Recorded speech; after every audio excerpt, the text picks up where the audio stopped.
fertility clinic in Palm Springs bombed this weekend, what the FBI is calling an act of terrorism. The suspect, 25-year-old Guy Edward Bartkus, died in the explosion, injured 4 others as well, caused significant damage to the American Reproductive Center's facility. Authorities say Bartkus espoused extreme ideologies that argue against procreation and view life as inherently harmful. He left behind a 30-minute audio manifesto, attempted to live stream the attack. The FBI is on the case, but has already released their theory on a motive.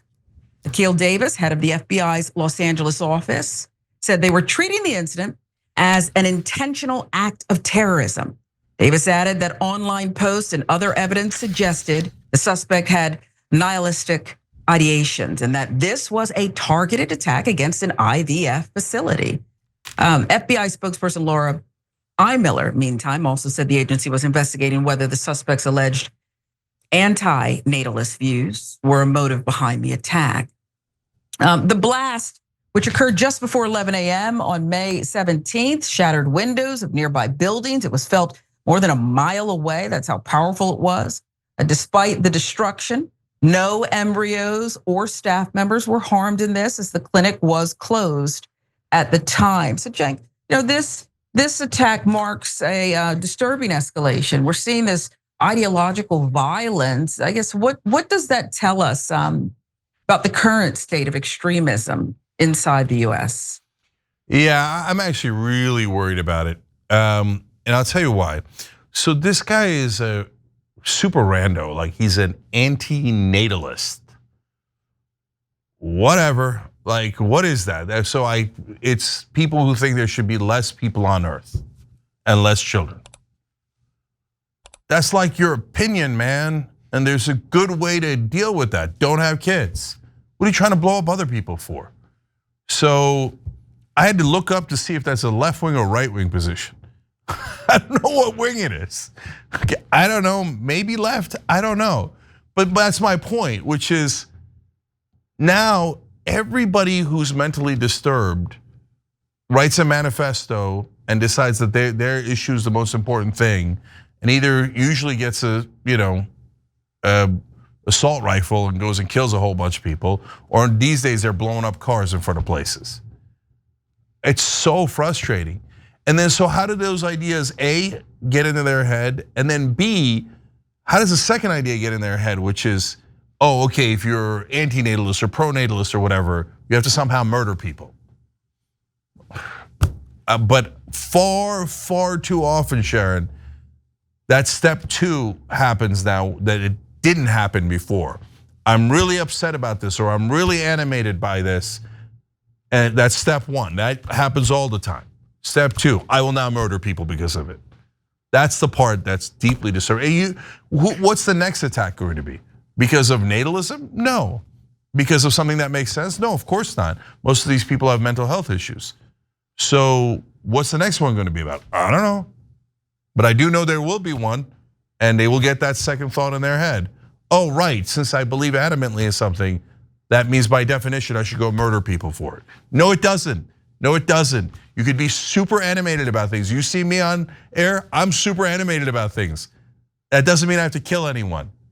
So apparently you have to tell people this. Stop killing people. It's scary because, yeah, it is. Sharon, one more thing about that. Because people listen to shows, people listen to different things, and not just in politics, but in things that arouse passion. And I don't think that it's the host's fault, I don't think it's the show's fault, etc. But now there's an idea out there that if you're like, that if someone is making you mad, the correct answer isn't to debate them. The correct answer isn't to get involved in, fixing the problem, doing something productive. The correct answer is tear them down. Either like their character, their reputation, who they are, or just murder them, right? And so I think that's a disastrous idea, and I'm worried that it's spreading like a virus.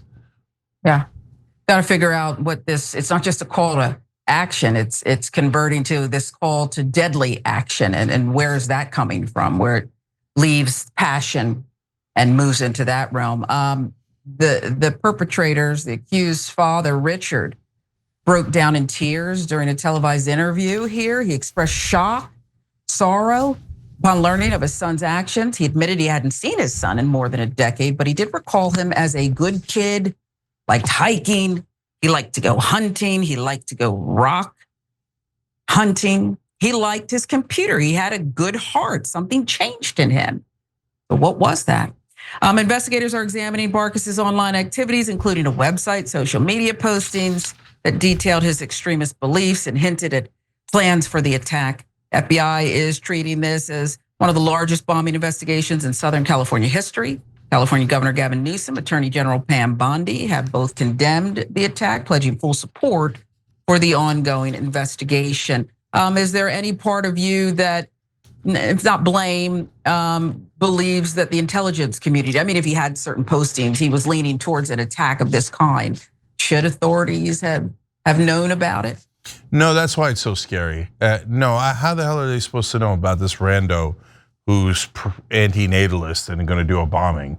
Unless he said it, and and they're tracking like meticulously all of online comments, etc. Maybe, but no, I think people are too quick to blame folks for it. So sometimes this happens, and that's why it's even scarier, because stopping the next one is incredibly difficult. If I had a great answer for how to stop the next one, I'd be very happy to share it, but I don't have one.